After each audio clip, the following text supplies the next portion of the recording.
So welcome back. We are ACI Course 9, Class 8. This is July 3rd, 2025. Let's gather our minds here as we usually do. Please bring your attention to your breath until you hear from me again.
Now bring to mind that being who for you is a manifestation of ultimate love, ultimate compassion, ultimate wisdom.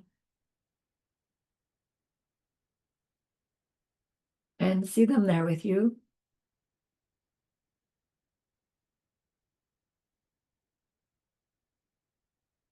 They are gazing at you with their unconditional love for you.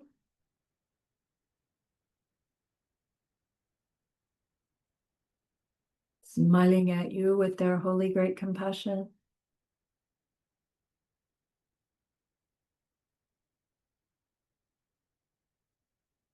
Their wisdom radiates from them. That beautiful golden glow encompassing you in its light.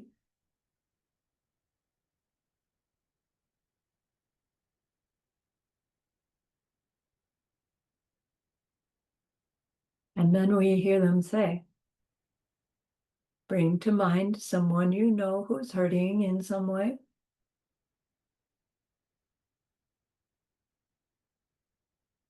Feel how much you would like to be able to help them.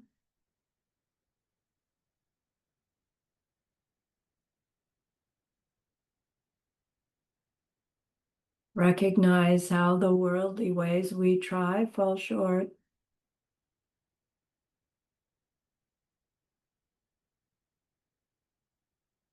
How wonderful it will be when we can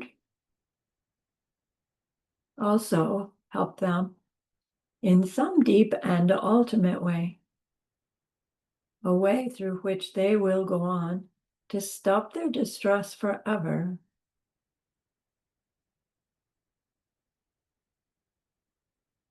Deep down, we know this is possible.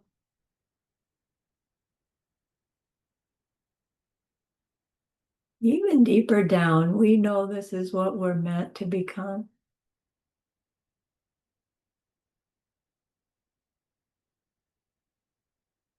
Learning about karma and emptiness, we glimpse how it's possible.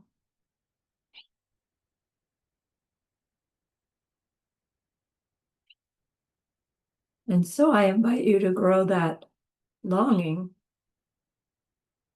that wish into a longing.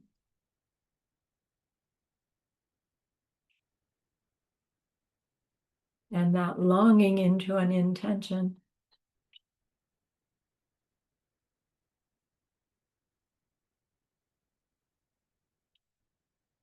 And with that wish, longing, intention, feeling, turn your mind back to your precious holy being.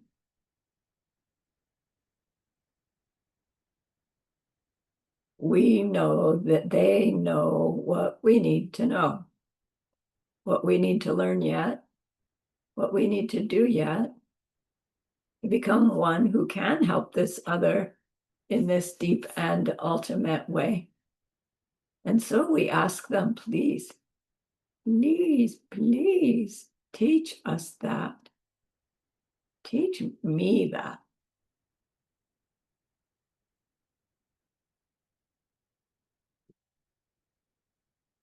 And they are so happy that we've asked. Of course, they agree.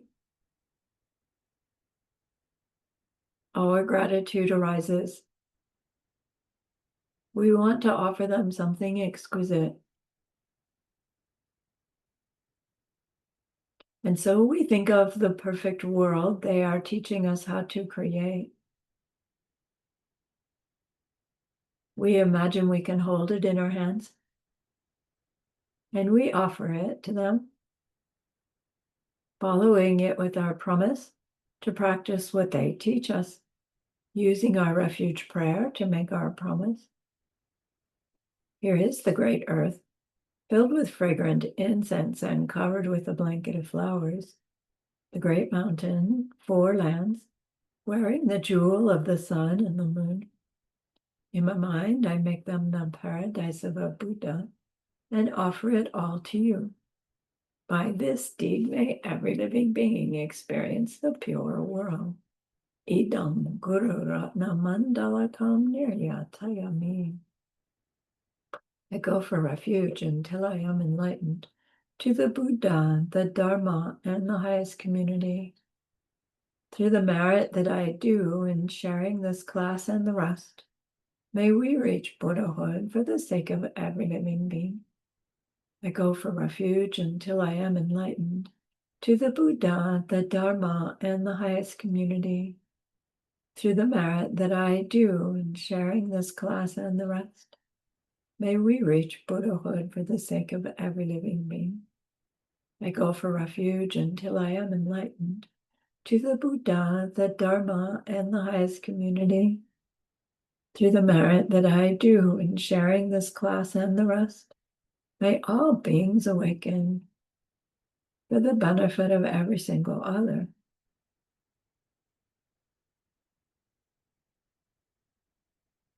Okay. Dinar, you have your hand up on something? Okay. So your quiz is a review of those consistent consequences and environmental consequences. And for us to review it will take us all class time. So we're not going to review it. But I would like to share that when I first learned those, I knew enough to learn them really well. Like I really tried to understand their details. And then I played with recognizing them happening in my day-to-day life. You know, they had to be modernized because I'm not going to come across crops that don't show up on time because I have no crops except a little basil in a pot, which doesn't show up on time. But to really explore that and work with that, it was fun, first of all. And then it was really, really helpful to help me connect the dot between what I'm seeing in my outer world and what I want to change in my behavior. When I understood these correlations better than just hearing stop killing, stop stealing, stop sexual misconduct. That was just too broad. But when we had these specifics, wow, like every time I drive down that street, old sexual misconduct seeds are ripening. And it's just a different way to think. All right. So in this class 8, 9, 10, the next 3, Geshe Michael switched gears to teach us the Lamrim. It's like he taught us as much from the Vinaya as he felt comfortable teaching us, right? We learned what we needed to learn for the lay people vows, and we got glimpses into ordained people vows. It's probably more than usual. And then he didn't have enough material to fill in 3 more classes, so he shifted to the Lamrim, and there still is a connection in that we learned that what motivates us to practice our ethical discipline is renunciation. That level of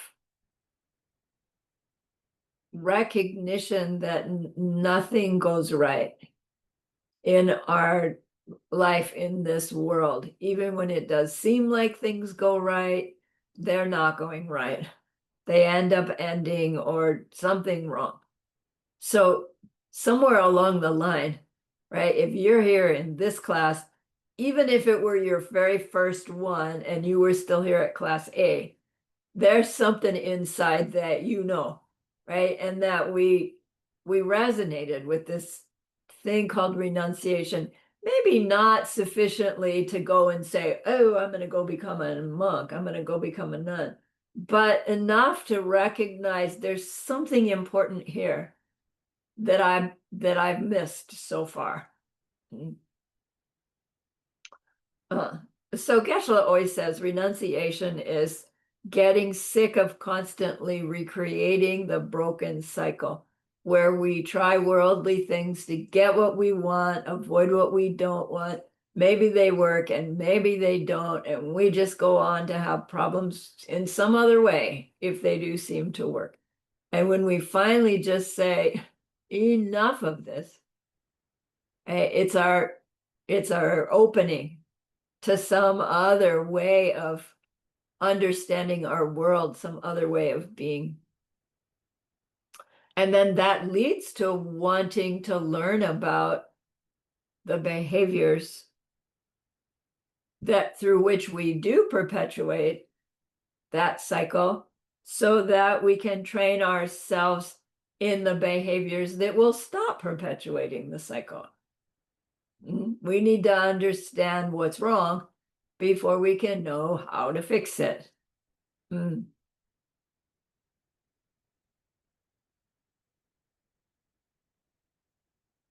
So the Vinaya level is really more than just refraining from harming others. That's the first level of Vinaya. But as we've seen, we grow that renunciation by way of noticing that other beings in my world seem to have the same problem as me, and not just humans, but other kinds as well. And as we turn our renunciation onto others, we've heard that term, that's our growing bodhicitta. That's making this shift from being motivated to practice for our own benefit to being motivated to practice for also the benefit of others, all others, once that process, right, has filled in.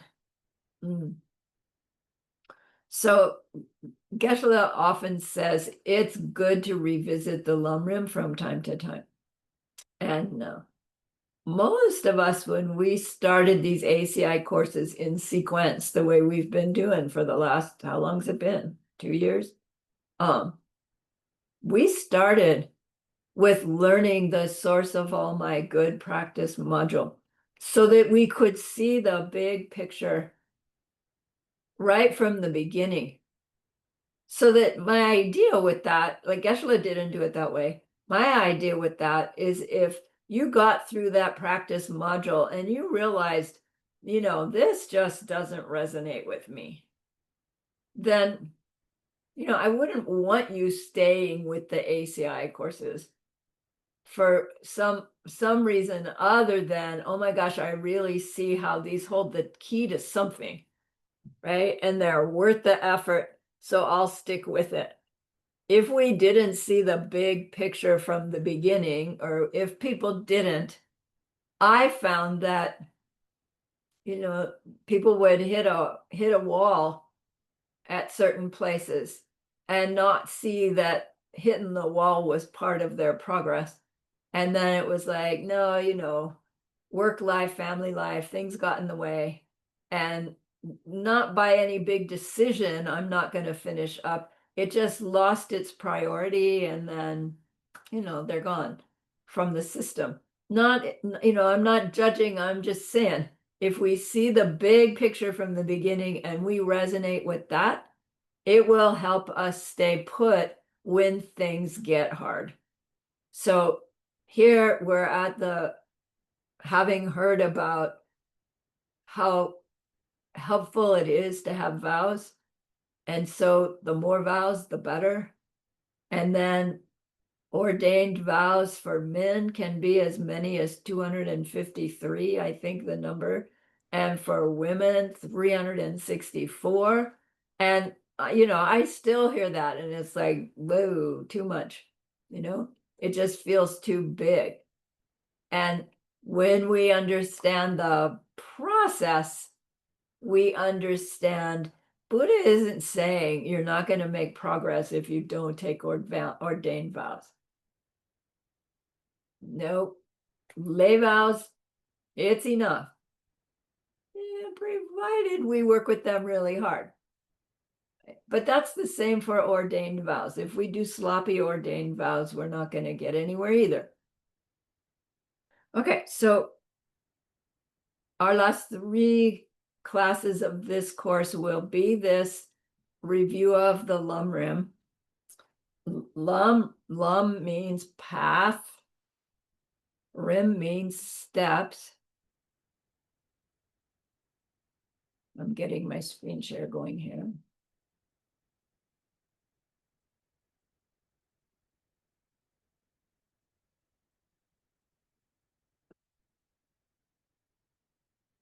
Steps of the path. Implied steps of the path to total enlightenment. It's a Mahayana teaching.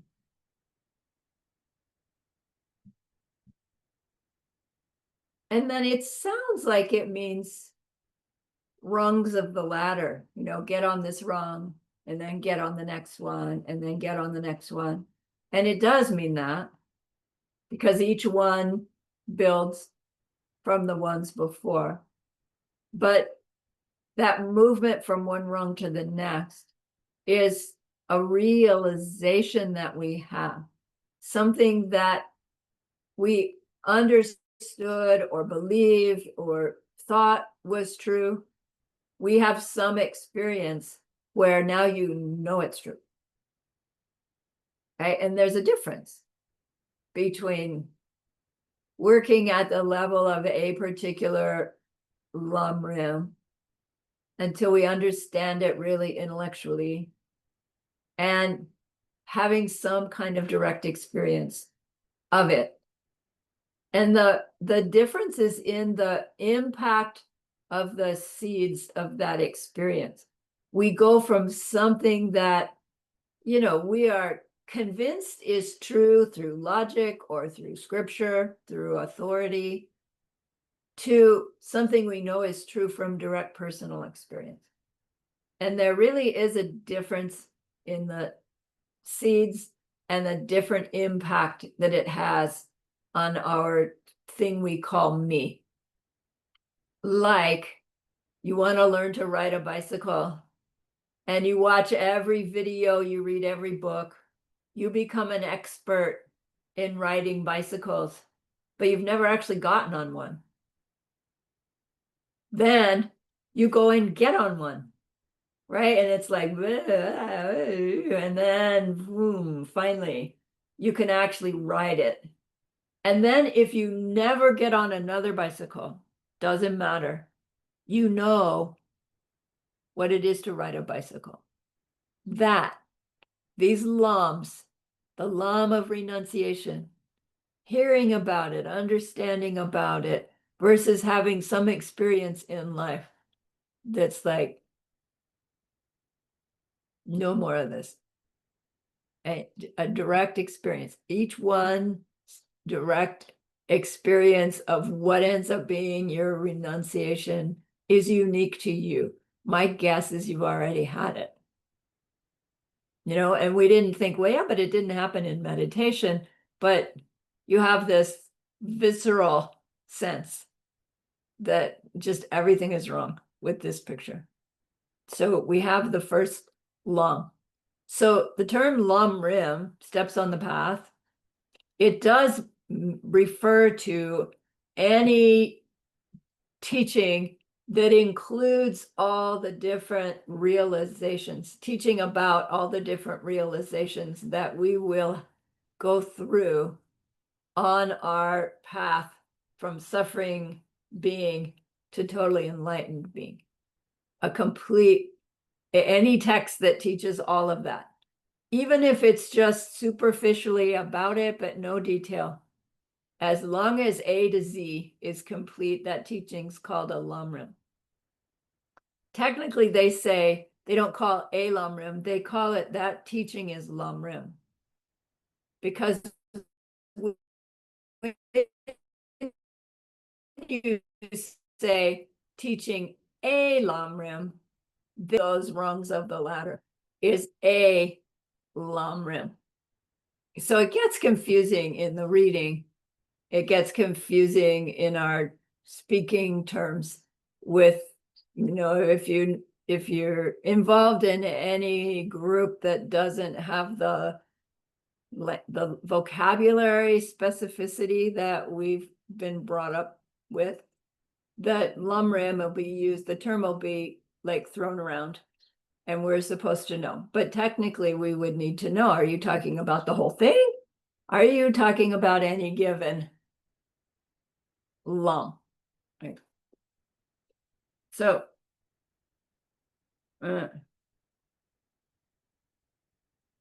our Buddha's teachings that are now called Buddhism, Geshe says they're like a car engine. A car engine has lots and lots and lots of parts. Some are more essential than others, but for the car to run reliably, you have to have all the parts, and they have to be functioning to have this reliable vehicle, a car.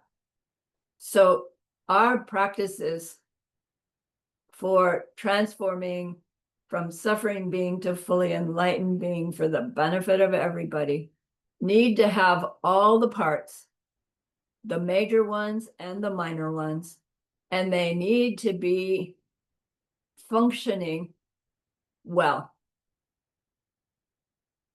So we study the whole thing and then go back and go into the details of each one. And then as we move through our career of study and practice, from time to time, it's good to take your car to the mechanic and say, check all the parts, make sure they're all still functioning well, because maybe it needs a new oil filter or something. So when we revisit lamrim teachings, like this is the purpose, is we're not starting all over again, but we're checking, what level does my understanding or realization of a given lamrim show up in my behavior choices? And we'll get to a certain place in our practice and it'll be like, yeah, everything's going pretty smoothly. And then it seems like, yeah, but nothing's changing much further. And then what we do then is we go back as if we're starting over, but we're not starting over. We're going along this spiral, and we revisit a teaching on renunciation, and it's like, whoa, I never heard it like that before. And then that spurs the next lump. I understand that deeper too now.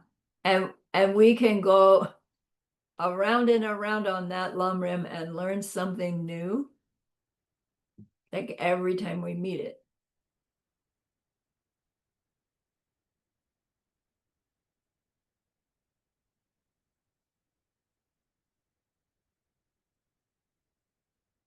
So the teachings called lamrim are teachings that Lord Buddha gave through the course of his Perfection of Wisdom Sutras. So he didn't line it all up. Like these are all the different rungs of the ladder. He talked about these in that sutra, and then he's talking about these over here, and like according to the needs of the disciples at the moment. And then, Buddha goes away. They get all those sutras written down. Still, there's no one that outlines the recipe A to Z. It's up to people to sort through. So we'll learn the process of the lineage shortly. Master Atisha, who is the Indian man that was amongst those first, not first, but amongst the early Indians going to Tibet. He was around 1000 AD. We'll see his dates soon. He's the one who's credited with the first Lamrim, the first teaching or writing that is this complete path all rolled into one teaching. He didn't make it up. He's drawing from all those different Buddhist sutras in the Perfection of Wisdom, from what he learned from his lamas and the lineage of lamas. But he was the one that said, gosh, wouldn't it be nice to have this all laid out so we could see the big picture? And so he was the first to do that.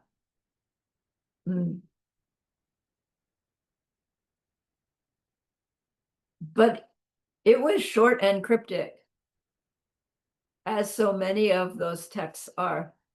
And so over the generations, it has received commentaries and commentaries on commentaries.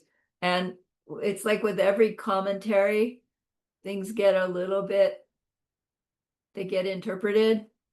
And then a commentary on a commentary gets interpreted a little bit more. And so it's common that the further we get from the original teaching, the sloppier, right, the understanding has become. And every now and then, some practitioner comes along and says, let's check and see if these have gotten sloppy or if they're true to the originals.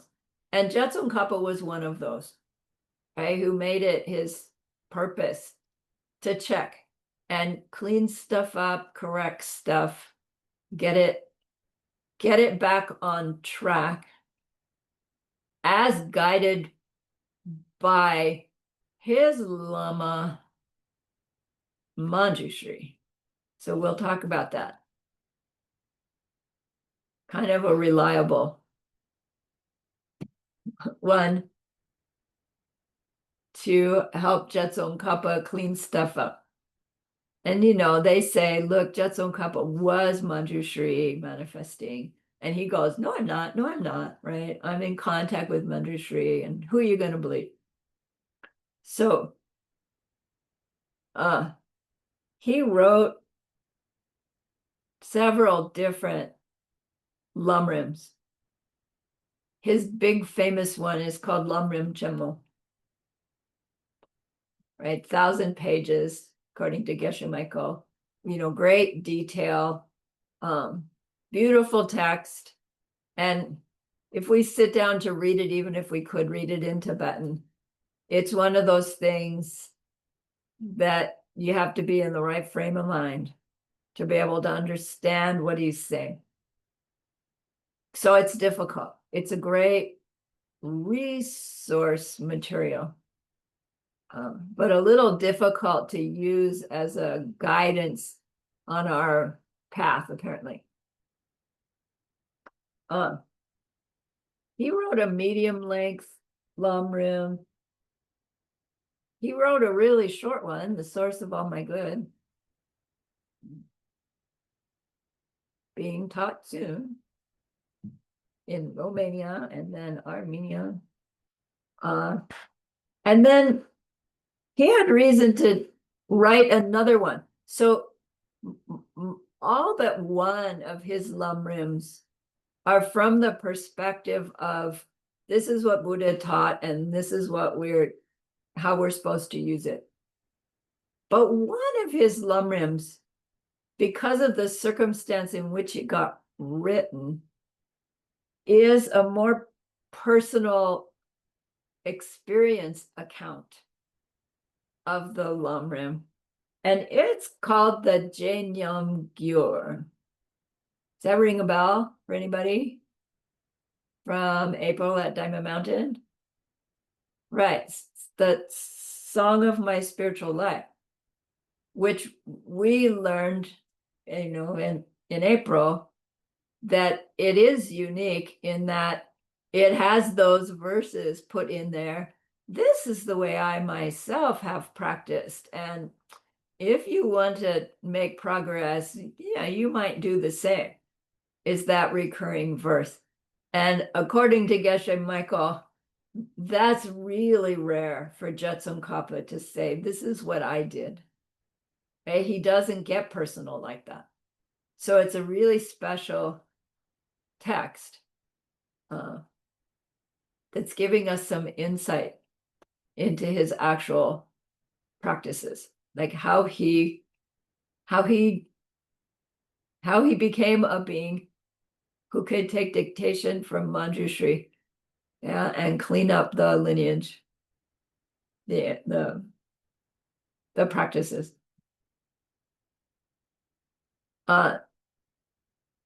This text is also called the Lamrim Dudun.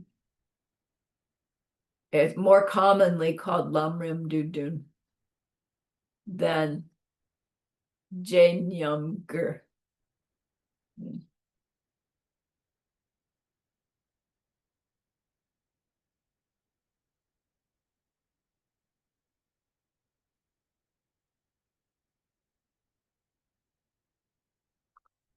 Sorry, I lost my place. Oh, you know what? I was supposed to have those verses. Time out, one moment.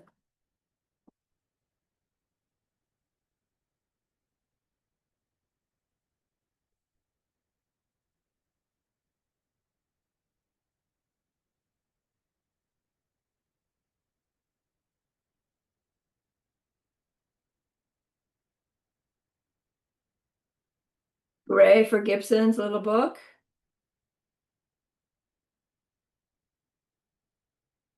He has done a fabulous job becoming a translator. Sumati and I met, Gibson and Emily, I want to say 2014 or 15, the first time they came to Diamond Mountain. And they were just so brand new and fresh and just babies back then, now they're all grown up. Very sweet to see that progress. All right, so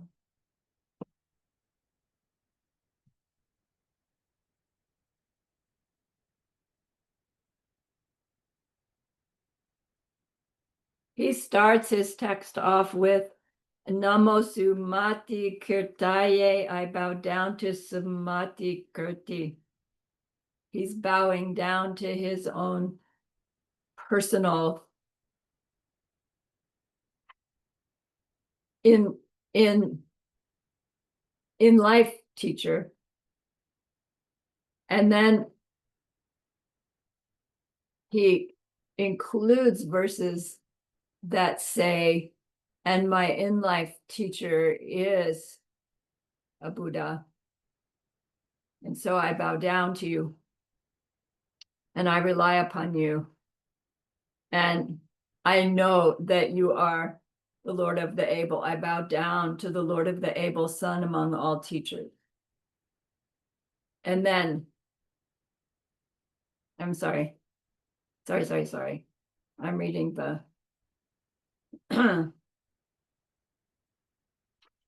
I'm reading the commentator's opening. Let's go to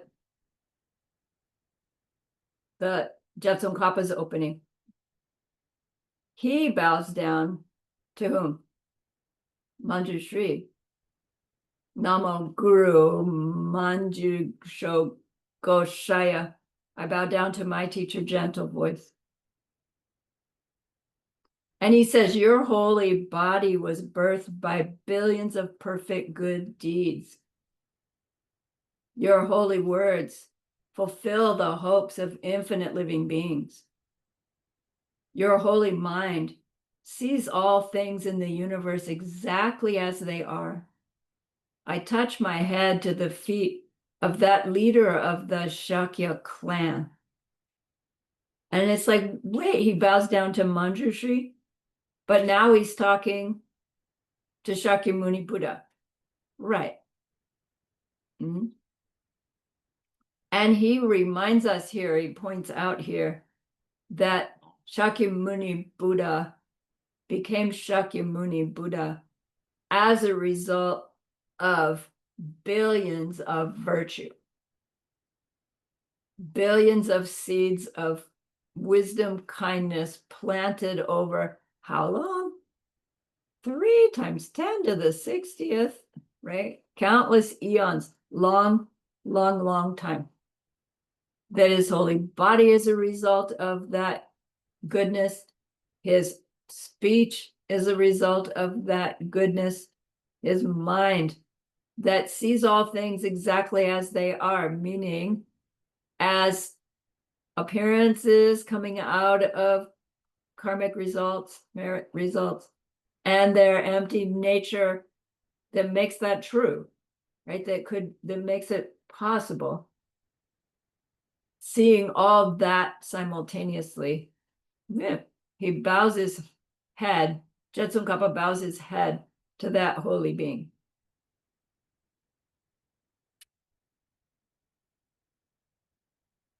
He then goes on to bow down to the undefeatable one and to gentle voice. And those two are Lord Maitreya and Manjushri, called the two highest children of the matchless teacher, who took upon themselves the heavy load of all the victor's deeds, engaging in the divine play with emanations sent to countless different realms. So he's pointing out the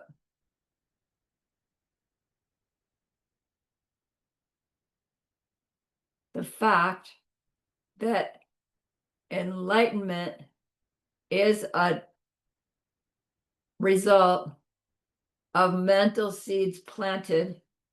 And how are mental seeds planted?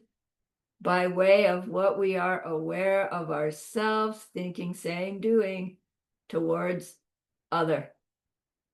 And if we are thinking that Buddha became Buddha in some other way than that, then we don't understand Buddha. And if we're thinking that once Buddha is Buddha, then like everything's done and he's just Buddha forever, we don't understand Buddha. Okay? Buddhas perpetuate their Buddha being because they're still, their appearance is seeds ripening, seed planting. It's still happening.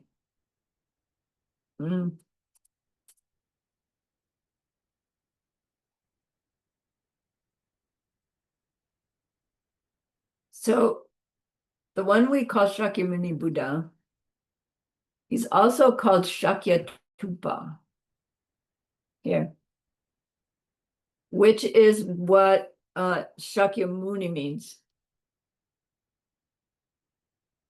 The able one of the Shakya clan. Shakyamuni. Now, don't confuse Shakya with Sakya. Sakya is a Tibetan word.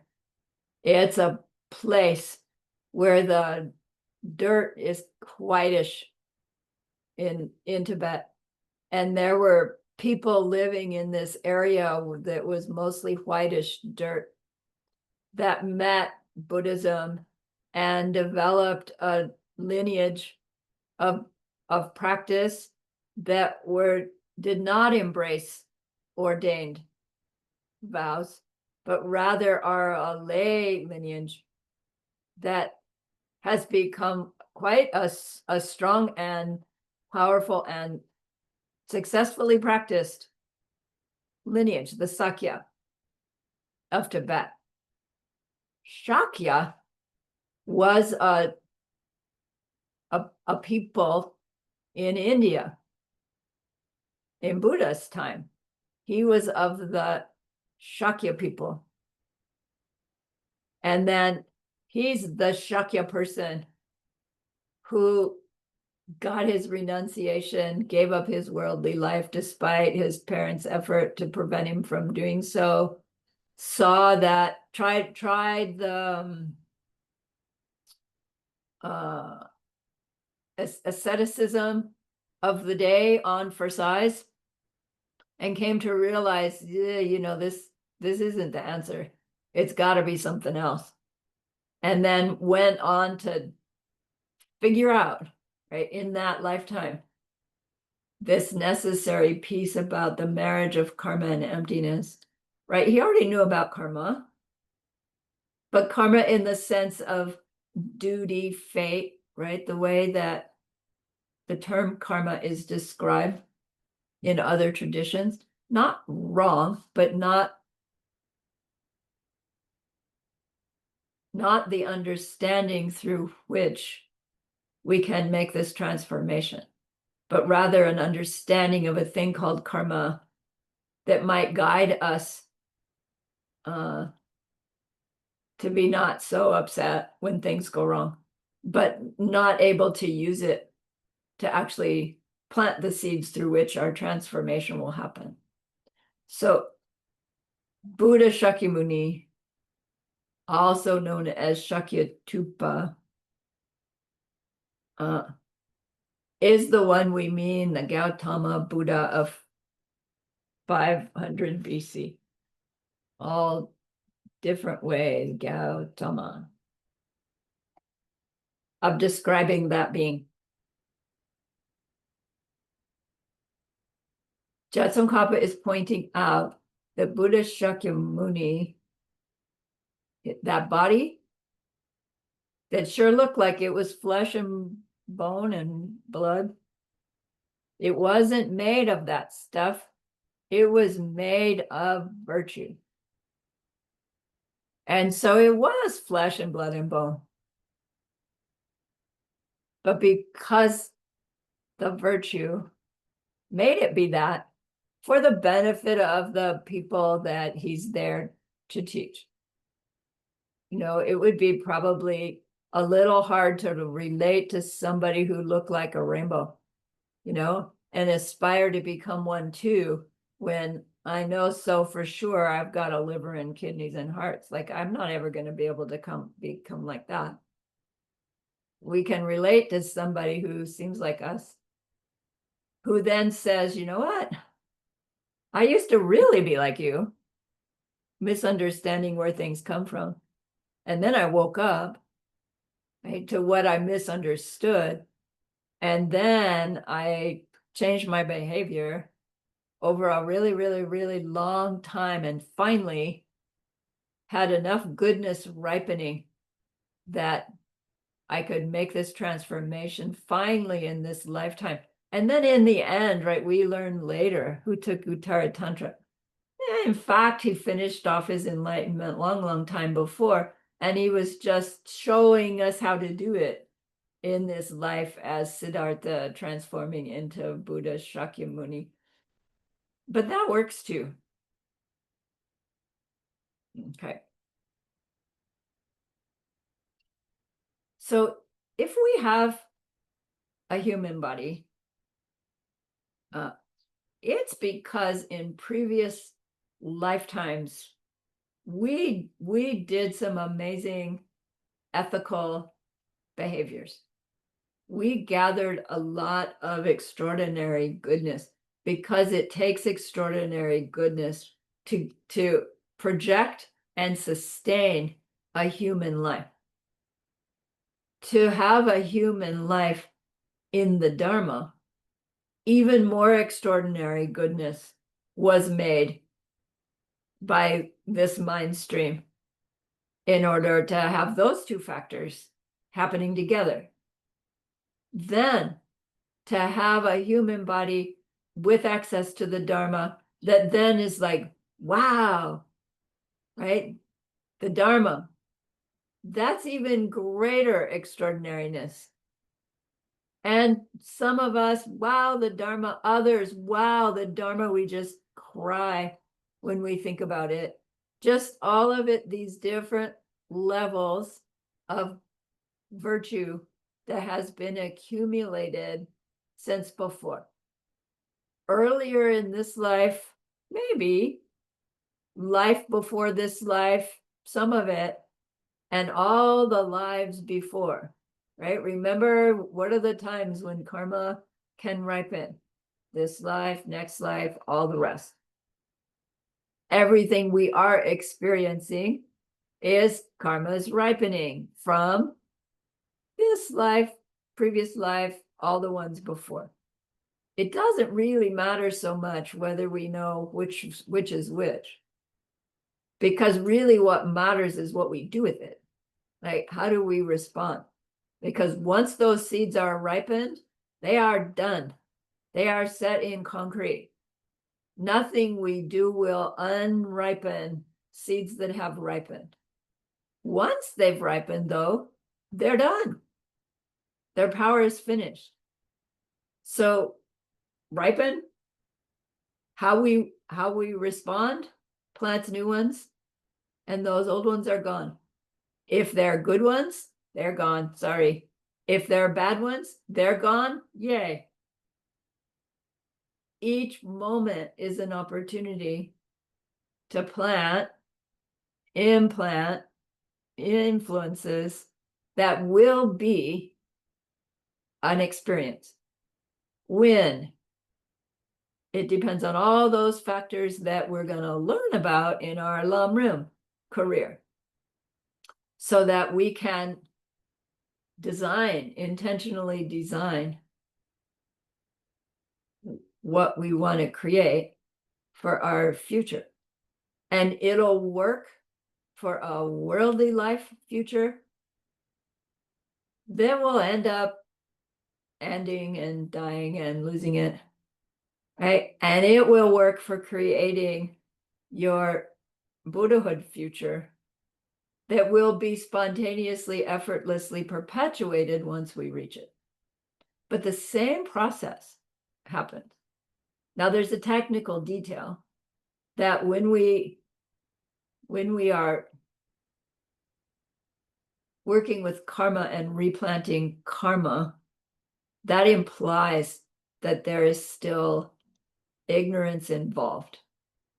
And we can ignorantly create really, really, really good karma, and still it's going to be karma.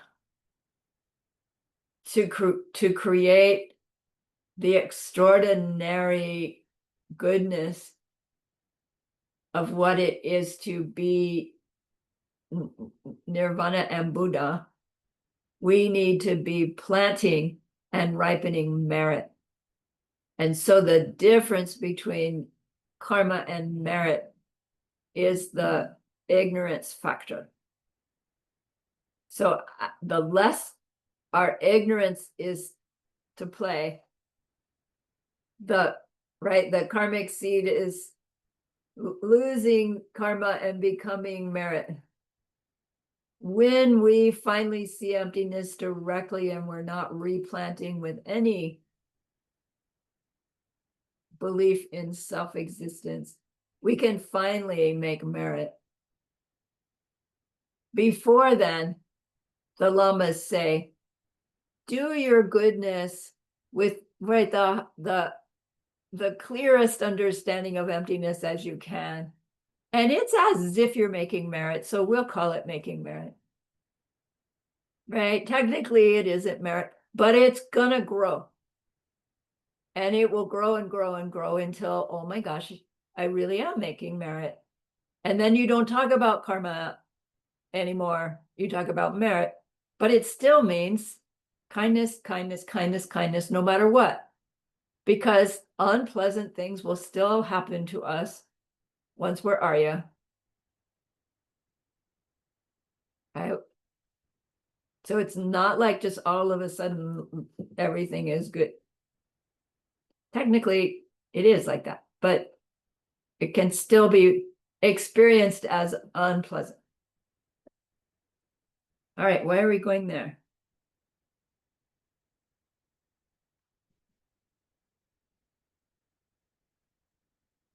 Geshe-la is wanting to reinforce our understanding that everything about ourselves and our experiences moment to moment are nothing but reflections of past behaviors. Anything pleasant is a reflection of some kindness, some virtue. Any unpleasantness is a reflection of some non-virtue, some harmfulness, some situation where our choice of behavior was driven by selfishness, right? What I want and what I want to avoid. For all the various reasons that we do it. Oh, I have to do it because so-and-so, right? We fool ourselves.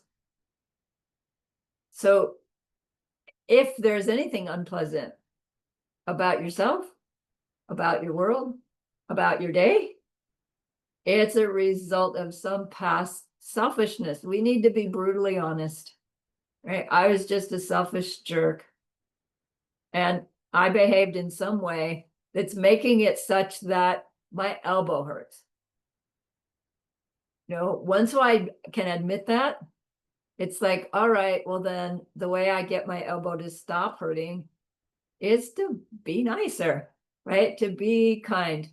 And we can do it in that specific way. Find somebody who has elbow pain, go and help them, right? I mean, I'm not being facetious. We can actually do that and take care of our elbow pain. And we can say, okay, every instant of elbow pain is burning off that crappy behavior.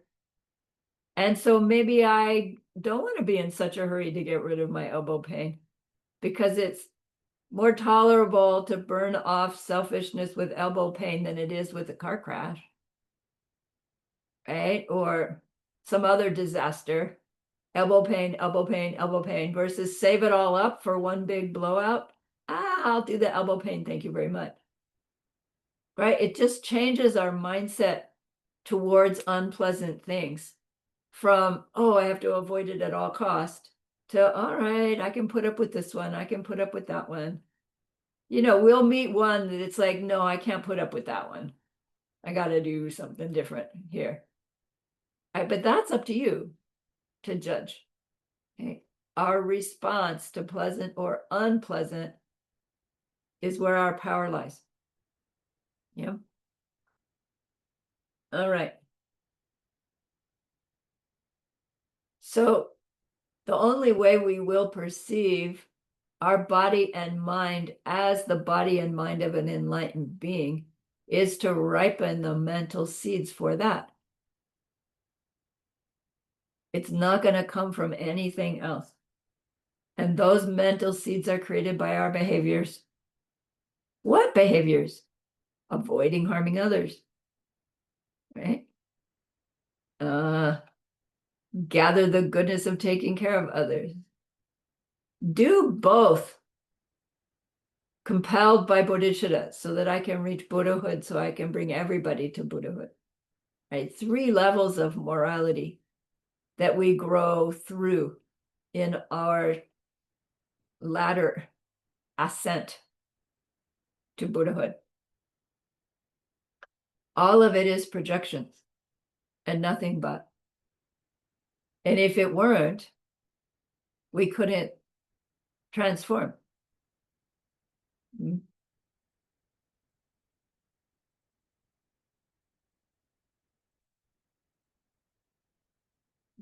So apparently, this wisdom of the no-self nature of things, and so their potential to be anything at any moment, all the way to Buddhahood, is not an ideal that will pop into an ignorant person's mind randomly.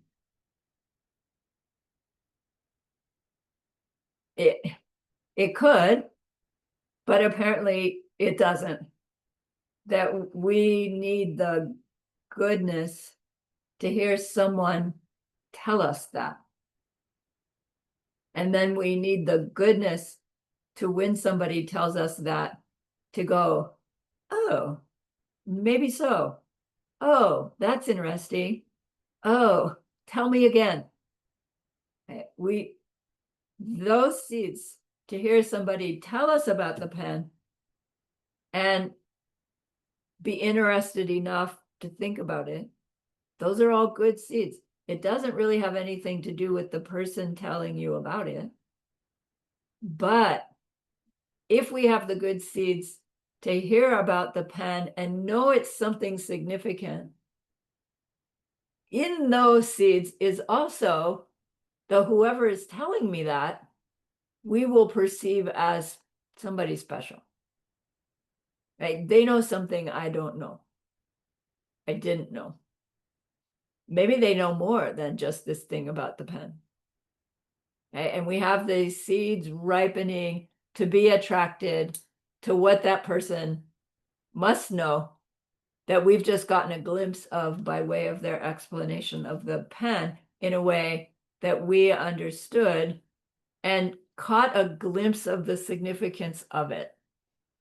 Even if we don't know what that significance is yet, something caught our hearts. How do I know? Because here you are, right? If it didn't catch your heart, you would not be studying this stuff, right? You have that goodness. So hooray.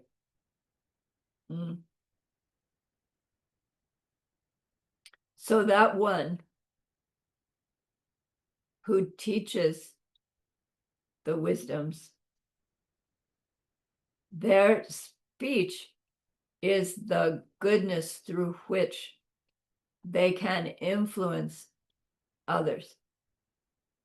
And so when we say, oh, I want to be a Buddha for the sake of all sentient beings, we will be this Buddha with this rainbow body and those signs, marks and signs. But more important than that, we will speak. Okay? We will say in a language, whoever can hear it, we will speak the wisdom, which is really more important, because that blissed out body, just like any other body, can't really make an effect on another body, right, in the moment. Even Buddhas, all they can do for us is teach us, because we need to change our karmic seeds from karma to merit. And nobody can make you do that. That has to be our own individual choice, because you are your subject side. Nobody else ever is or will be. So the Buddha's power lies in their speech ability, what they teach.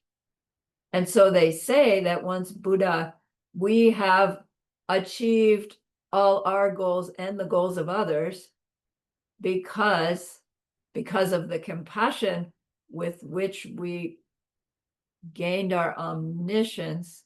That compassion compels us to do and say exactly what any being needs to hear.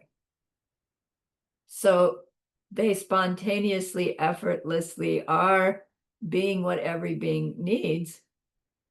But does every being see that happening? No, because it's not up to the Buddha to make us see them. They're just there doing it. And that's the emanation quality of Buddha, being everything for anybody. And then they clarify it a little bit. They say, yeah, they'll show up for anybody who has the goodness to get shown up to. But really, it would be anybody who has the goodness to be aware of something or somebody being the emanation of a Buddha.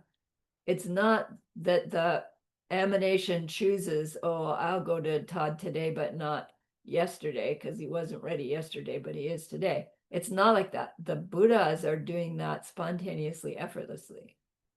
And then we get a glimpse, right? As Geshe Michael is taking us all into Diamond Way, and he says, look, any other being, they're not normal. They're not normal. They're not Buddha. They're not Buddha. You can't really confirm, because all we have is our own seeds ripening.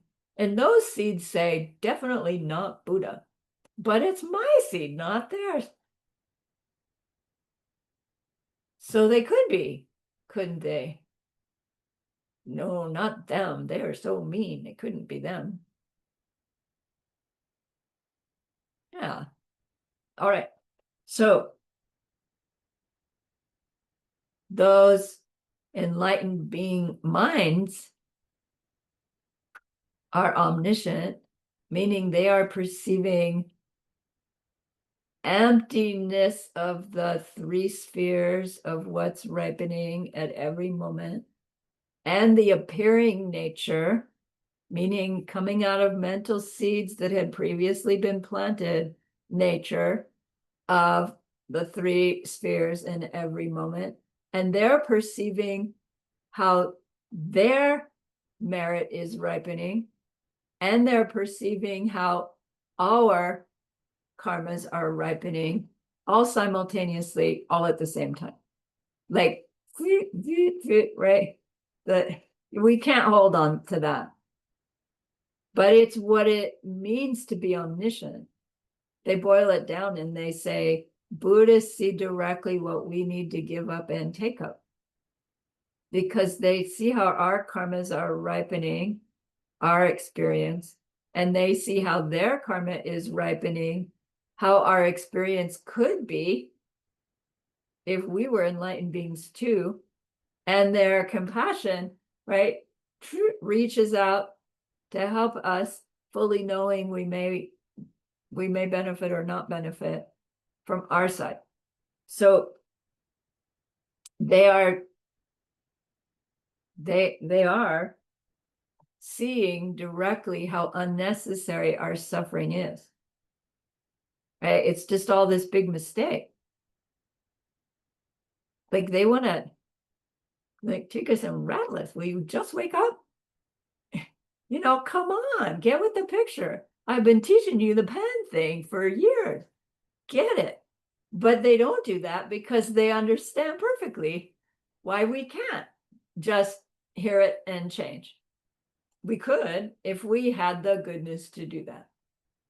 Right? Anything and everything is possible in the next moment because of this empty nature of subject-object interaction between. Yeah, you're right. So we have the karmic goodness to see ourselves as human, if you do. And frankly, I don't know what you see yourself as. In a world that has the Dharma, with a heart mind that's interested in the Dharma, and in a version of the world where the Diamond Way is also available. And they pointed out specifically because the implication is not all human worlds or generations of humans have the karmic ripening, the goodness ripening, that to be in a world where the Diamond Way is still present, still active. They say that Shakyamuni Buddha taught Tantra, but that Lord Maitreya, when he's the wheel-turning Buddha for this earth, he will not teach Tantra. Not like, oh, please, no, but because the situation for those beings with enough goodness to see Lord Maitreya walking the earth don't have whatever it is that we have that makes Diamond Way be available. Diamond Way being that additional factors through which we plant our seeds with such extraordinary power when we do it correctly, that those seeds planted will ripen in this lifetime, right? Before this body's seeds are worn out, because of the strength of the seed planting through that training. And that's not always available. So Jatsongkhapa is saying, man, I bow down to you, Shakyamuni Buddha. And his text, this Song of My Spiritual Life, Geshe Michael says, it's like a love letter to Shakyamuni Buddha. And saying, like, I did what you said. This is how I practiced. And those who want to do the same, they can try it on for size 2. All right, let's take our break. I'm going to stop the share and pause recording. Stop, share, pause recording. Recording.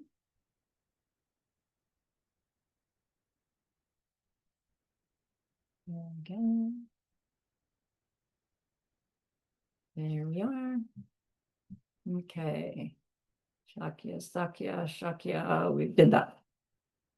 Okay, so the second verse of Jatsongkhapa's Song of My Spiritual Life is, I bow down to the undefeatable and to gentle voice, the 2 highest children of the matchless teacher, who took upon themselves the heavy load of all the victor's deeds, engaging in the divine play with emanations sent to countless different realms.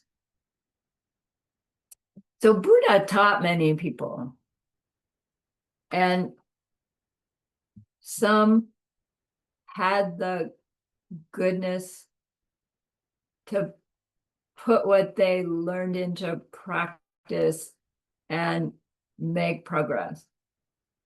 And others, presumably, maybe not so much. So some then become those that pass the lineage on. And I don't know that it would be right to say others didn't pass the lineage on, but there are some that pass the lineage on in a way that got passed on again and again and again. And then we have the ability to track back and say, no, this one received their teaching from that one, and that one received it from this one, and that one, going all the way back to Shakyamuni Buddha. And that's what makes and keeps for a powerful lineage. If we can say this one learned from that one, and that one learned from this one. Then if we have texts that we can show that confirms that claim that this one learned from that one, like we have tangible evidence, and then our mind goes, oh, see, so it's real because I have tangible evidence. And technically that's not evidence, but it does help us stay engaged when we have some kind of apparent proof like that. So Buddha taught many disciples. 2 in particular were exceptional. One of them gets the nickname the undefeatable, That's Lord Maitreya. And the other one is called by the name Gentle Voice, Manjushri, Jampe Yang in Tibetan. So Maitreya does not mean the indefeatable, undefeatable specifically, but Maitreya means Jampa, Lord Jampa. Jampa means love. Love is, I want your happiness. Not meaning I want to take it from you and have it, but meaning my happiness comes from helping you be happy. Love, right? Not what we call ordinary human love, right? Which ends up being some kind of attachment and expectation. And it's a wonderful thing to have human love, but it's loaded with our ignorance. Whereas Jetson Jumpa love is this outpouring of being what beings need in order to help them give up and take up what will help them stop their suffering forever. At whatever level they want to stop their suffering. So love, we could make this case that what they mean by the undefeatable one is like love never fails. And the only thing that solves any problem is love. And when we are still thinking in human terms, it's like, no, that doesn't really work. It feels good, it feels right, but come on, when somebody's ready to beat me up, I just stand there and go, oh, I love you, and they'll stop beating me up? Maybe, maybe not. But ultimately, the impulse that drives all existence is this thing that we're using the word love to identify. It's the impulse that brings us out of the clear light, the impulse that brings us out of emptiness directly is this, I want everybody to know this. Like, this is true for everybody. I want to give it away, right? Instead of, wow, that was cool, I want to stay there forever. It's like, no, right? And out you come from this blissful state, because there's no point staying there all by yourself. I mean, you're not even yourself. There's no point staying in that. Love stirs. So really, love is undefeatable. And here's this being whose name is that, whose name is love. And then this other one, whose name is gentle voice, which is a little bit harder to like, why is somebody whose specialty is wisdom called gentle voice? Like, wouldn't he stand on the mountaintop and scream it at the top of his lungs? Emptiness, emptiness, emptiness. That wouldn't be so gentle. But apparently, if he did that, it would just sound like thunder and lightning to us. It wouldn't be whispered advices, right? Somebody who's gentle in their speech and, right, it's like, oh, I want to hear more. I can hardly hear what you're saying. What did you say? Right? Maybe like that, gentle voice. Each being, of course, had mastered the other's subject. Right? Mr. Love has also mastered wisdom, and Mr. Wisdom has also mastered love, both of them driven by compassion. But they have this specialty. Like, apparently, as you're becoming Buddha, you'll say something like, well, you'll get your prediction, and either as part of the prediction or your own self-prediction will be, when I'm a Buddha, I'm going to specialize in blah. And so these two specialized in love and wisdom. Buddha Vajrasattva, I'm going to specialize in helping people purify. Right? Goddess Tara, I'm going to help people specialize in living long enough to achieve their goals, or making the karma, making merit instead of karma, right? Depending on which Tara you're working with. So they all have their specialty, but they're all masters of it all, of course. So the sutras describe these two beings as two bodhisattvas, high-level bodhisattvas, who show up at Buddha's teachings and ask the question that starts the sutra, or they impel somebody in the audience to ask that question. Buddha's not going to teach until we crack our minds open to receive.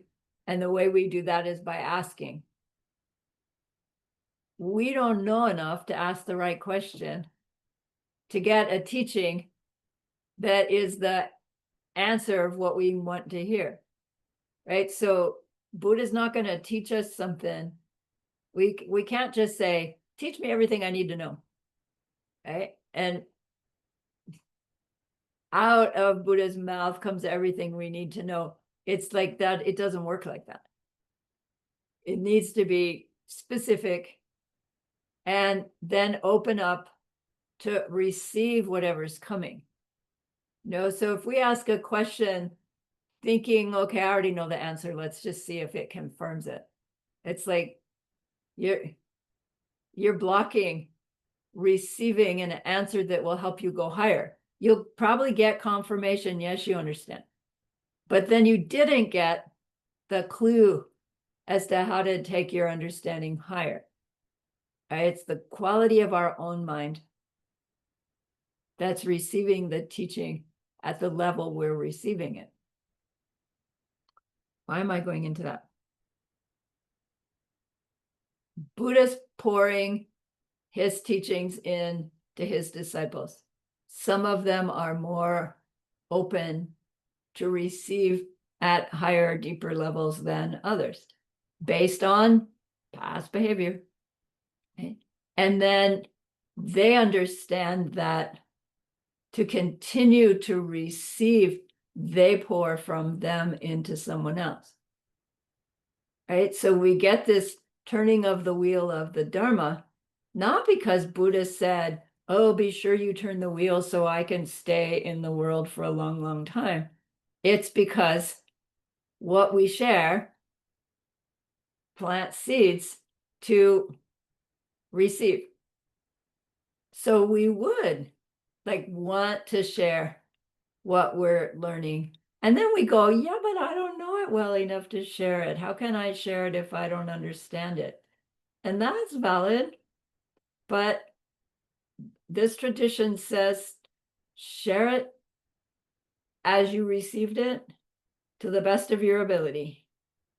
Not thinking I know it and I'm sharing it, but thinking I'm sharing it so that I can understand it better. And surprisingly, you do come to understand it better as you hear yourself saying, just parroting what we heard. We understand it in a way that we didn't before. So students pass it on to other students, and then they pass it on. And each one's job is to pass it on as purely as possible, right? As clearly, knowing full well that we probably didn't get it right, and being careful to, if we add our own personal experience, say this is personal experience, so that the one hearing it has this distinction. So these two beings know what to ask to get Buddha to give a teaching to allow the audience to hear at the highest level that their seeds could sustain. Maybe not so high for some of us, maybe very high for others of us. But the right question is asked because these high-level bodhisattvas know what to ask, how to ask it.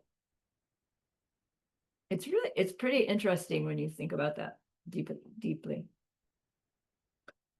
However, these two,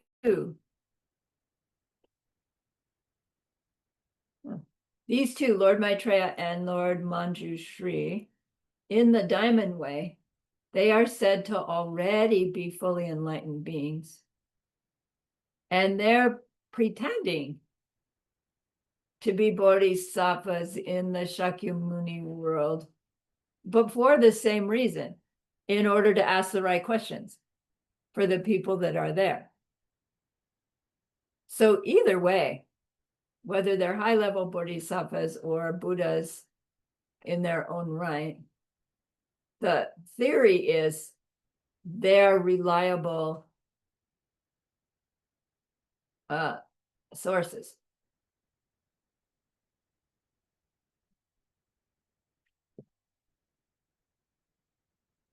So they demonstrate that all of Buddhism boils down to two things, two main practices.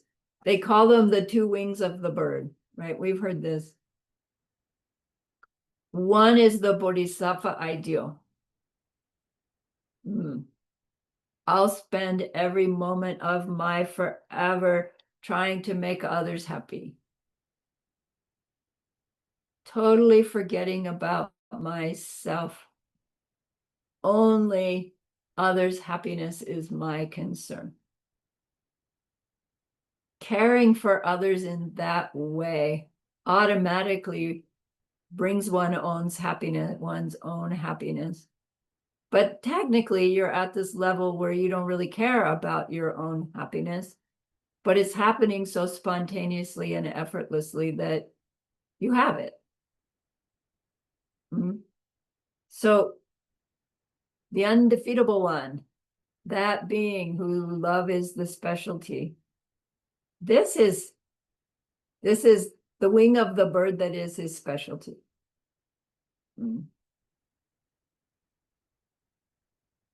It's unnatural to a being whose mind is still colored with the belief that things are in them from them, and me is in me from me. It's unnatural to act for others' happiness regardless of my own circumstance, totally regardless. Geshe-la said, imagine being like Santa Claus every moment of every day. He equates this state of love, happiness for everybody in everything we do. Then Manjushri, the other wing of the bird, is the vision of wisdom, specifically the direct perception of emptiness that happens for the first time, changes us forever. Then we go some time without doing it again, but then we have it again, and then again, and then again and again and again and again and again and again and again until you don't ever come out of it. And you are direct perception of emptiness and appearances happening simultaneously. It's called union of the two. It's Buddhahood, perceiving emptiness directly and dependent origination directly simultaneously. It happens from having gone in and back out and in and back out and in and back out.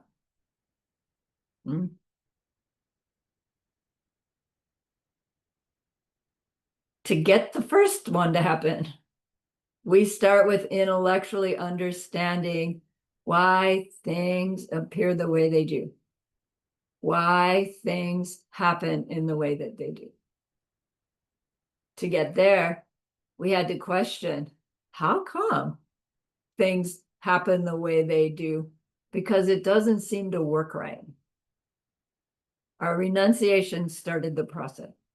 Questioning opened us up to receiving a suggestion that maybe there's a different way.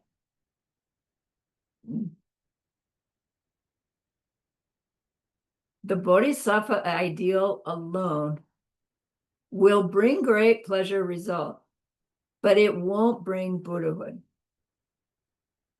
And the emptiness wisdom alone also won't bring total Buddhahood. It can bring nirvana, so it can bring happiness, but not that ultimate state. So eventually that nirvana is going to end. You could do a debate. Nirvana is actually suffering because it's going to end someday. And then, no, it's not going to end because Buddhas still are nirvana, right? There's just going to be more to do. So we need both wings of the bird for our practice. And then when we reach our Buddhahood, we'll have a specialty.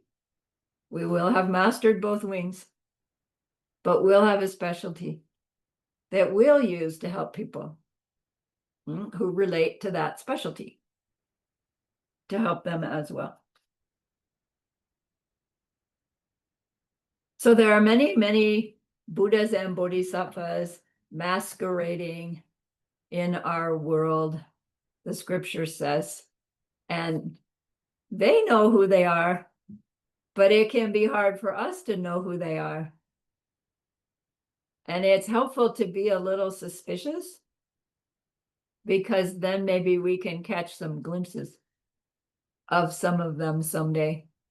And that helps to verify our efforts on our path when we catch those little glimpses.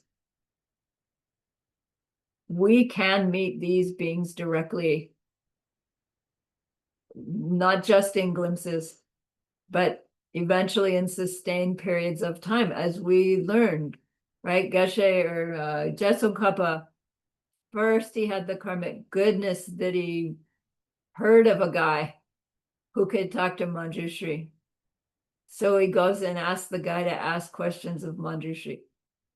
And then he builds enough goodness to ask his questions of Manjushri directly, but he can't see him. He just gets the answers. And then that goes on to seeing him, right? Able to hang out with Manjushri. Take the dictation and check with Manjushri if I got this right, and Manjushri, no, not yet. And so that he can keep working on it. So there are beings who are within our lineage who are not yet Buddhas, and whose job it is or was to explain what the enlightened beings meant when they said what they said, so that the dumbcoffs like me could understand it enough to start to try it on for size. So there are two in particular, and together they're called the Shingte Solje. This is Tibetan. Shingte is the word for a wooden horse, meaning a wagon or a carriage. And Solje means inventor. So technically this term Shingte Solje means the inventor of the wagon. When the wagon was invented, it made such a huge positive impact on society that the one who invented it, whoever it was wow, thought to be extraordinary beyond extraordinary. I don't know who it was, but this idea of how much easier life got when you had a wagon that you could put your stuff in and have your ox or horse pull for you, or even you pull it, made it so much faster to carry your field of wheat, right, to market. You weren't limited by what you could carry and need to make 50 trips. You just piled it all in the wagon and dragged it there. There are two beings in our lineage whose teachings are like the wagon. The impact of their teachings is like the impact of the wagon on life before the wagon. And those two are Arya Nagarjuna and Arya Asanga. They lived 150 years apart. So we got one. And then later, the second.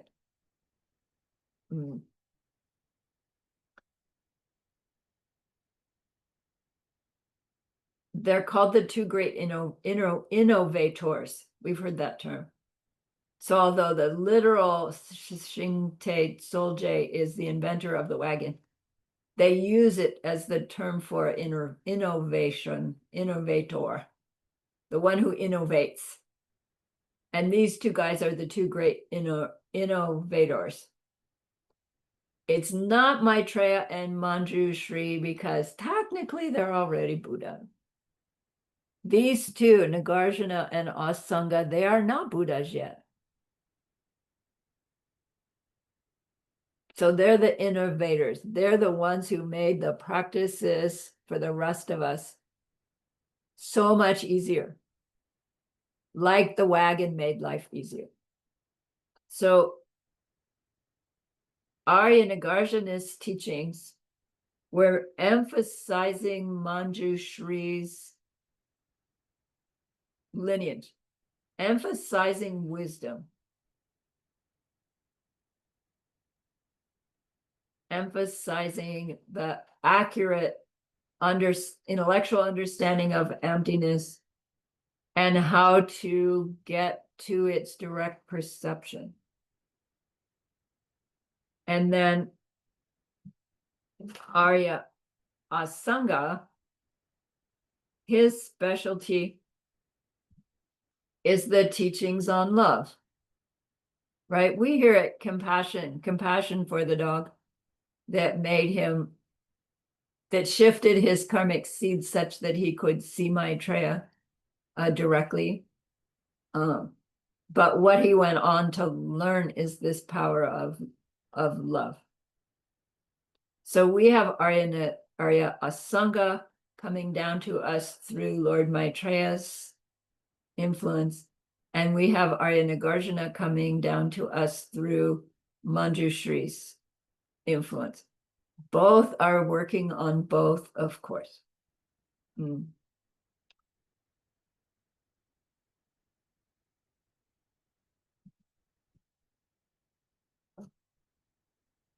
If we were to read from Nagarjuna directly, it probably wouldn't make much sense to us. Has anybody read those cryptic verses of the root text wisdom? There are some of us that have been digging into it for a couple of years, and we still read them and go, what? They're so deep.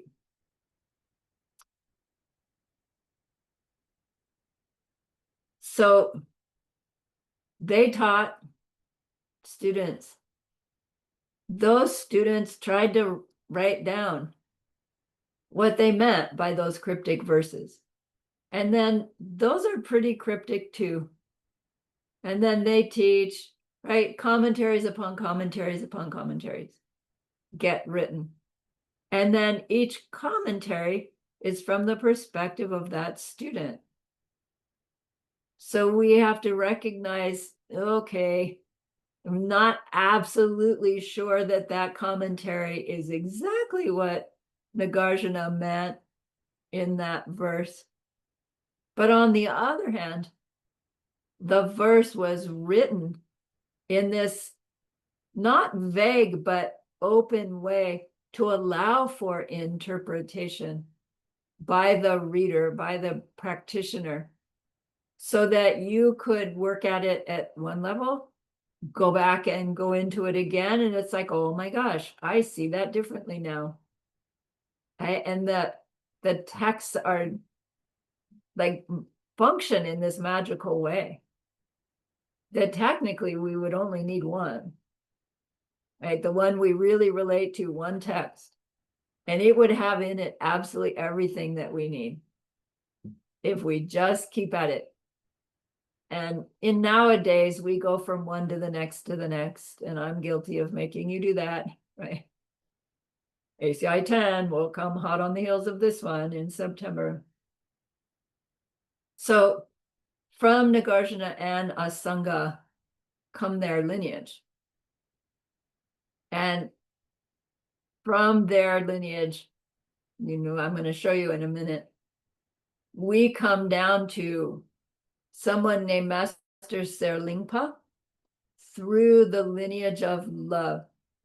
Master Serlingpa was that great Lama in Indonesia who was teaching the Bodhisattva ideal. And Lord Atisha, this famous guy from India, he hears about somebody teaching the Bodhisattva ideal, and it's like, wow, what is that? I want that. And we heard this story, right? He checks the guy out, like he makes this dangerous trip on the boat from India to Indonesia. And when he gets off the boat, he goes and checks on Serlingpa's students. He doesn't go running to Serlingpa, teach me, teach me. He checks that teacher out. They say for 12 years. I'm not so sure that's literal, but it'd be a long time to check out a teacher before going to a teaching. But eventually, Lord Atisha goes to Master Serlingpa, teach me, please, about the Bodhisattva ideal. And so Lord Atisha gets this lineage.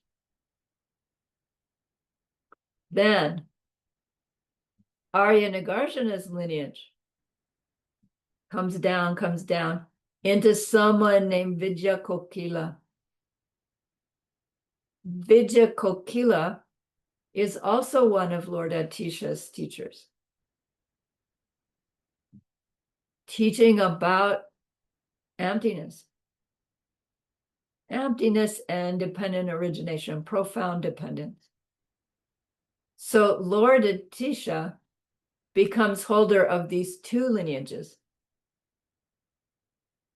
the Bodhisattva ideal and the wisdom. And he has this epiphany. He goes, oh my gosh, I see how those two come together. I see how they're two wings of a bird, and one without the other won't get us there. And I see how Lord Buddha taught it all, just not in one teaching, here and here and here and here. So he was inspired to write the whole process out.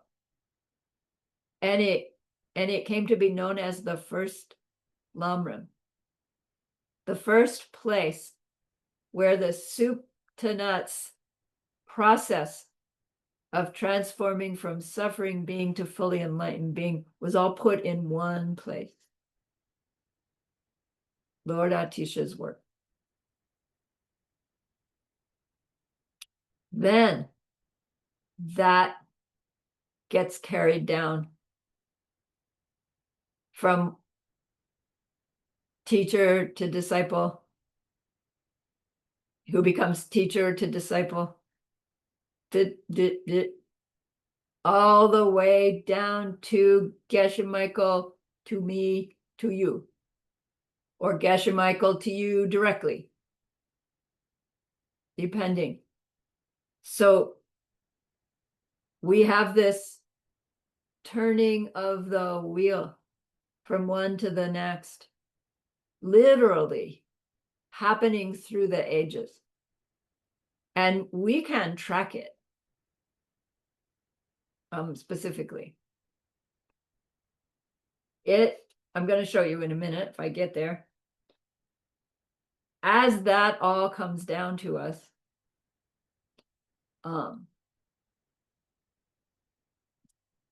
it's coming in through Jetsun Kappa, through his students, down through the monastic tradition, with all of the students, not all, but some students writing commentaries, like writing out their notes from what they learned. And then those getting commented upon and those getting commented upon. And we get down to Choni Lama Drakpa Shedrup, who I think we're pretty familiar with as the monastic textbook writer and the commentator of Diamond Cutter's Sutra and Heart Sutra and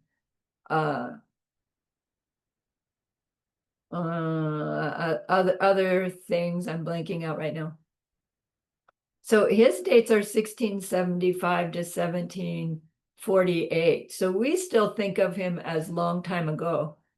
But when we're comparing him to Lord Atisha from the thousands, and we're comparing him to Asanga 350 AD and Nagarjuna 200 AD, and we're comparing them to Buddha Shakyamuni 500 BC, 550 BC. We've got a lot of generations going on through which this has been passed and passed and passed and passed, all the way down to us.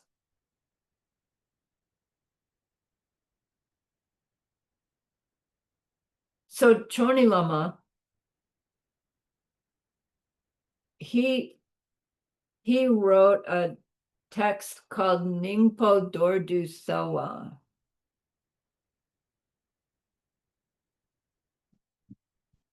Ningpo means heart or essence. Dordu Selwa means illuminate, a brief illumination.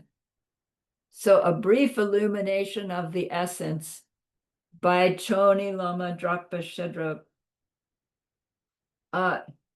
is a lamrim with some explanation here and some explanation there that's quite readable and relatable to people of the West, meaning outside of Tibet.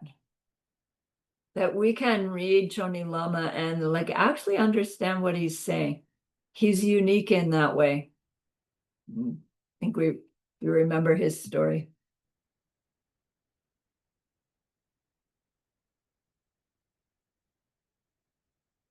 That particular text was amongst the texts that had been lost from Tibet. And it had just recently been found in the St. Petersburg Library. And the ACIP group was able to get a copy of it and get it scanned. And Geshe Michael translated it for his use for his Lamrim teachings, these classes and others as well. It's a commentary on Jetsun Kappa's writings, not just his Lamrims, but other things as well, that allow us insights into Jetsun Kappa's work that otherwise is really difficult to understand. Even if we could read the Tibetan, it would be difficult to understand.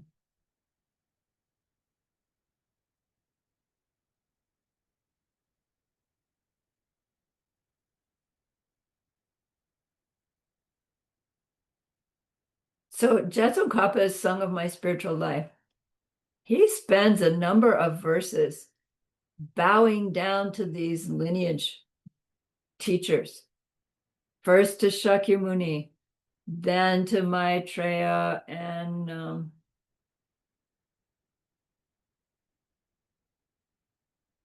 Jambayang. Then to the two innovators. And then to Lord Atisha, also known as Dipamkara. And then to his spiritual friends, meaning those who are also on the path that he's been trying to help, right? He's recognizing that teaching others is the way we gain insight, that we can be taught something and take it into meditation and work on it, work on it, work on it, work on it. And we may or may not get anywhere. But when we learn something, just try to share it with somebody else. And then work on it, work on it, work on it. Right? It's different. The result is different.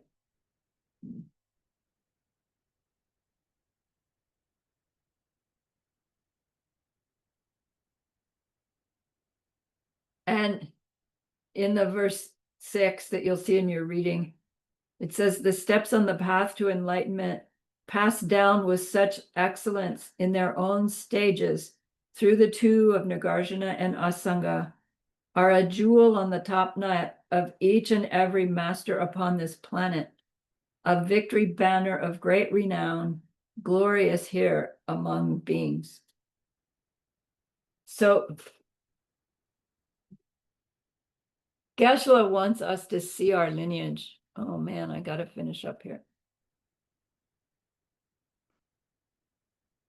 So this format is confusing. I know. I'm admitting my techno impaired me, but it's going backwards. Our lineage goes like this.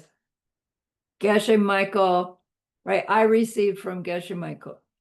Geshe Michael received from Ken Rinpoche Lobsang Tarchen. He received from Trijang Rinpoche. He received from Pabonka Rinpoche.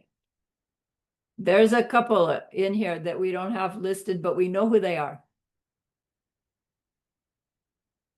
The one at the end of that received from the second Panchen Lama Lobsang Yeshe, who received from the great fifth Lobsang Gyatso, who received from my personal hero, the first Panchen Lama Lobsang Chuki Gyatsen, who received from the third Dalai Lama, who received, third Dalai Lama is Sunam Gyatso, who received from Gyatsobje Kedrobje, who received from Jetsun Kappa, who received from Geshe Drolungpa, who received from Lord Atisha, who received from Serlingpa, who received from Haribhadra. Then there's a couple more, who received from Arya Asanga, who received from Lord Maitreya, who received from, right, whoever their Buddha teacher was. So here's our, where is he? Lord Atisha. But Lord Atisha has another branch where all of this came down to Lord Atisha, and he learned from Vijaya Kokila, who learned from Chandrakirti. We're familiar with that name. Who learned from, not sure how many there were between Chandrakirti and Arya Nagarjuna, who learned from Manjushri. So we have Maitreyas, we have Manjushris coming through. They all meet at Lord Atisha. And he's in our direct lineage, Lord Atisha. He's in lots of people's direct lineage, but we can claim him too. Poured, right? from one to the next, to the next, to the next, just like we do our water bowls. That's what the water bowls symbolize.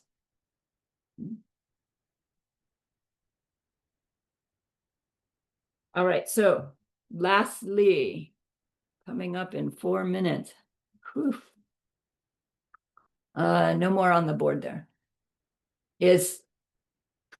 There are 4 special qualities of the Lam Rim teachings. Like there are 4 special qualities of which there are 5. So true to the Tibetan list. Overall, the benefit of Lam Rim is that it covers the entire teaching of the Buddha. It may be in a synopsis, it may be in outline form, or it may be long and involved, but it's complete, soup to nuts. But there are 4 more specific ways that the Lam Rim is special. One is, by studying the Lam Rim, we will come to realize direct experience that all the teachings of the Buddha are free of any inconsistency. So it seems like there's lots of inconsistencies in Buddha's teachings when we first meet them.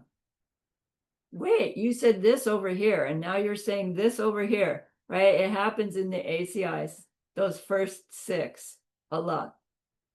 But when we have the whole big picture, we'll see, oh, free of any inconsistency.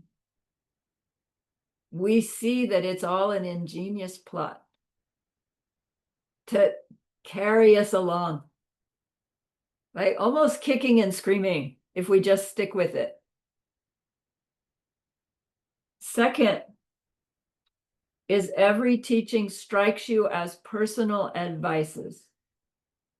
So I've heard people saying, you know, I have this question in my mind, and the next class, you're talking about it. And it's like, but that happened to me too in my training. I was always embarrassed to raise my hand, you know, and ask a question. But I learned just keep it clearly in mind and it's going to get answered. And it does. It does. But even beyond that, even what we read, oh, that's specific for me. Like our mind starts to ripen things as, man, even Jetson Kopp is talking to me in Song of His Spiritual Life, like that. Third, it's easy for us to grasp the true intent of the Buddha's teachings. So all of their teachings, we culminate our ACI 15 courses with that class called What the Buddha Really Meant. And when we get there, we think, oh, finally, they're going to say exactly what he meant. And by the end of that course, it's like, it's still just as gray. Right. So to have this clarity about what he really meant in this space of you can't ever declare what he really meant, because what he meant was whatever was highest and best for the ones that were listening. Well, no wonder it seems like there's inconsistencies. Right? And no wonder it's that he's talking to me. Right? Because it's coming out of me. It has to be unique to me.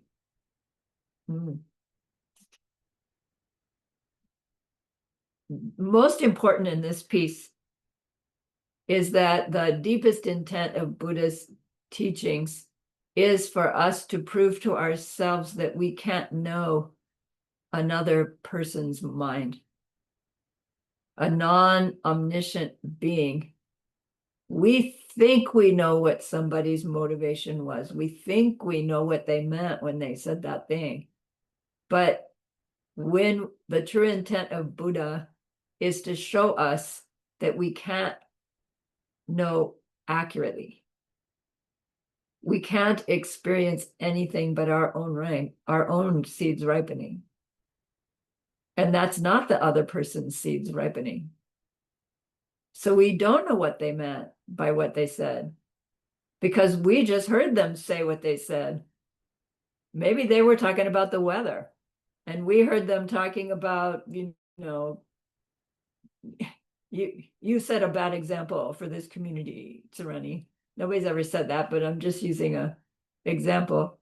When if I asked them about it, they'd say, I was just pointing out the clouds in the sky.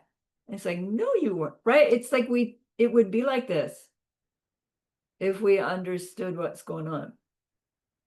True intent of the Buddha is come to know that you don't know what the other person's intent was, what they were trying to say. We don't even know who and what they are. Not to leave us like, gads, I can't be sure about anything, but rather to go, whoa, then maybe they could be a Buddha. Maybe I should ask them, what did you really mean by that? And maybe they'd actually give me a teaching instead of, I just meant it looked like it was going to rain. Who knows? Fourth factor is the Lam Rim saves us from the great abyss. The great abyss is, in this context, making the mistake of outrightly rejecting a teaching that we receive. Hearing something and we're going, no, can't be. Particularly having to do with the Dharma teaching, but this would be extended all the way into life in general, learning things. To reject something, to flat out reject something, plant seeds in our minds, to reject things more, and to be rejected. So if we reject and we're trying to share something with somebody, we're going to get rejected. And if we can't share wisdom with anybody, right, those seeds block our own growing wisdom. Even as we're trying to share our own past rejection, right, of teachings, blocks our ability to receive on all kinds of gross and subtle levels. So to see the big picture means when we meet up with a teaching that it's like, ooh, I don't really want to accept that one, we will know to do the put it on the shelf thing. I just can't understand it right now. It feels like I should reject it. I'm not going to reject it. I'm just going to say I'll wait until I'm ready to hear more. And then be ready to hear more. It may be 20 years before you hear more. But that intention, I'm not going to act on that just yet, is protective. And we get there by seeing the big picture, studying the Lamrim.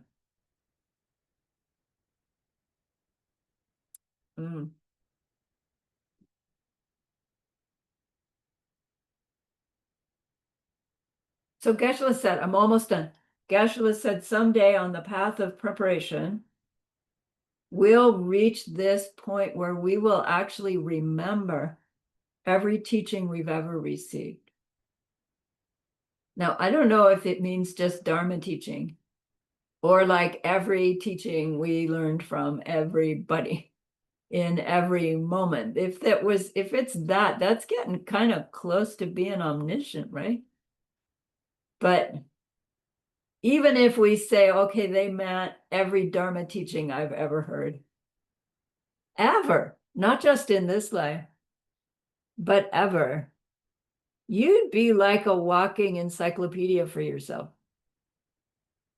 right? When you need an answer to a question, you just go through the file cabinet, right? And find, okay, that teaching, back, when I was living in Egypt as I don't know what, we'd have access to all of it instead of this limited way that we are now. So all of these benefits come from studying the Lamrim. So we are studying the Lamrim. And now I'm done. Thank you for the extra 6 minutes. I am now in debt. 6-minute debt. I promise to make it up to you. So remember that being we wanted to be able to help. We've learned a lot that we will use sooner or later to help them in that deep and ultimate way. And that's a great, great goodness. So please be happy with yourself.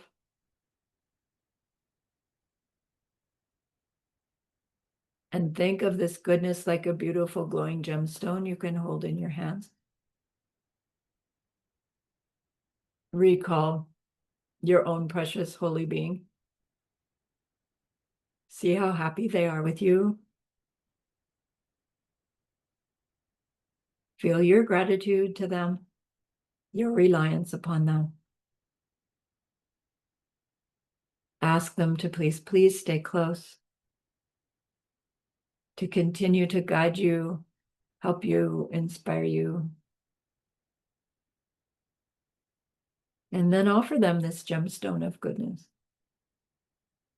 See them accept it and bless it. And they carry it with them right back into your heart. See them there, feel them there. Their love, their compassion, their wisdom. It feels so good we want to keep it forever, and so we know to share it. By the power of the goodness that we've just done, may all beings complete the collection of merit and wisdom, and thus gain the two ultimate bodies that merit and wisdom make. Bless. So use those 3 long exhales to share this goodness with that one person, to share it with everyone you love, to share it with every existing being everywhere. And may it be so.